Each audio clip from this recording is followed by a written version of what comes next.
नमस्कार विद्यार्थी मित्रांनो. तर माझ्या YouTube चॅनलमध्ये मी तुमचं सहर्ष स्वागत करीत आहे. तर तुमच्यासाठी एका महत्त्वपूर्ण विषयावरती व्हिडिओ घेऊन आलो आहे. तो म्हणजे महाराष्ट्र शासनाच्या वन विभागामध्ये वनरक्षक पदाकरिता जी भरती प्रक्रिया सुरू आहे. तर ठाणे मुलींसाठी ग्राउंडचं जे रनिंगसाठीचं वेळापत्रक आहे ते आलेलं आहे. त्याच्या संदर्भात माहिती देणार आहे. त्यामुळे व्हिडिओ शेवटपर्यंत पहा आणि माझ्या चॅनलवरती नवीन असेल तर प्लीज चॅनलला सबस्क्राईब करा. आता हे वेळापत्रक तुम्हाला माझ्या याच्यावर टेलिग्राम चॅनलवरती भेटून जाणार आहे किंवा तुम्ही वेबसाईटवरूनही डाउनलोड करू शकता.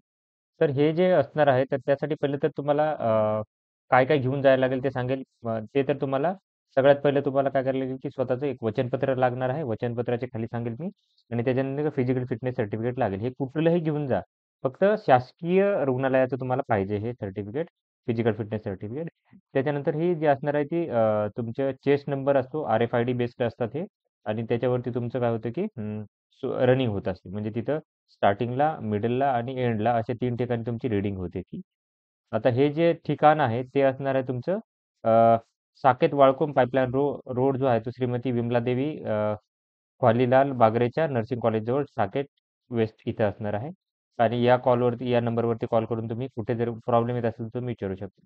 त्याच्यानंतरनं जर तुम्ही शूज नसतील तर काही प्रॉब्लेम नाही. शूज शक्यतो घालावं म्हणतात ते. तर नसेल तर काही प्रॉब्लेम नाही. काही विद्यार्थ्यांना शूज घालायची गरज हे नसते, सवय नसते. त्याच्यानंतर हा पत्ता आहे तर हे काय करायचं तुम्ही मोबाईलमध्ये Google लेन्स असते तर त्याच्यावरती काय करा, स्कॅन करा हा. काही-काही विद्यार्थ्यांच्या कॅमेऱ्यामध्ये तुम्ही जर कॅमेरा ओपन करा आणि कॅमेऱ्यामध्ये जर हे क्यूआर कोड स्कॅन केला तर ते Google मॅपची लोकेशन डायरेक्ट तुम्हाला काय करते की दाखवते. तर याच्यावरनं तुम्ही काय करू शकता की डायरेक्ट जाऊ शकता. किंवा आता हा लोकेशन ॲक्चुअली त्यांनी हा स्कॅन केलेला आहे त्यामुळे हा कॉपी पेस्ट नाही होणार आहे. पण तुम्ही हे लोकेशन तुम्हाला काय करेल की मी वाटलं तर हे देऊन देईन मी तुम्हाला एकच मिनिट थांबा. मी तुम्हाला स्कॅन करून देऊन देतोय.